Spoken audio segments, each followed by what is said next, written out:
1975 അപൂർവ രാഗങ്ങളിലൂടെയാണ് രജനി തന്റെ കരിയർ ആരംഭിക്കുന്നത്. വില്ലൻ വേഷങ്ങളിലൂടെയാണ് ആദ്യകാലങ്ങളിൽ അദ്ദേഹം ശ്രദ്ധിക്കപ്പെട്ടത്. അദ്ദേഹം സോളോ ലീഡ് ഹീറോ ആയ ആദ്യ തമിഴ് ചിത്രം 1978 പുറത്തിറങ്ങിയ ഭൈരവിയാണ്. രജനിക്ക് സൂപ്പർ സ്റ്റാർ പട്ടം ലഭിച്ചതും ആ സിനിമയിലൂടെ. സിനിമയുടെ പ്രൊമോഷനായി വലിയ കട്ടൗട്ടുകളും പോസ്റ്ററുകളും അന്ന് തിയേറ്ററുകളുടെ പുറത്തു വെച്ചിരുന്നു. അതിലാണ് സൂപ്പർ സ്റ്റാർ രജനീകാന്ത് എന്ന് രേഖപ്പെടുത്തിയത്.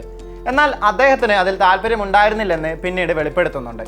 1978 മഹേന്ദ്രൻ സംവിധാനം ചെയ്ത മുള്ളും മലരും എന്ന ചിത്രമാണ് അദ്ദേഹത്തിന്റെ കരിയറിലെ ബ്രേക്ക് ത്രൂ.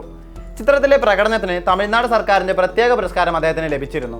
കൂടുതൽ ഇന്റൻസ് ആയ സീരിയസ് കഥാപാത്രങ്ങൾ രജനിക്ക് ഇണങ്ങുമെന്ന് തെളിയുന്നതും ഈ സിനിമയിലൂടെയാണ്. അദ്ദേഹത്തിന്റെ സ്റ്റാർഡത്തിന് അടിത്തറയിട്ടതും മുള്ളും മലരുമാണ്.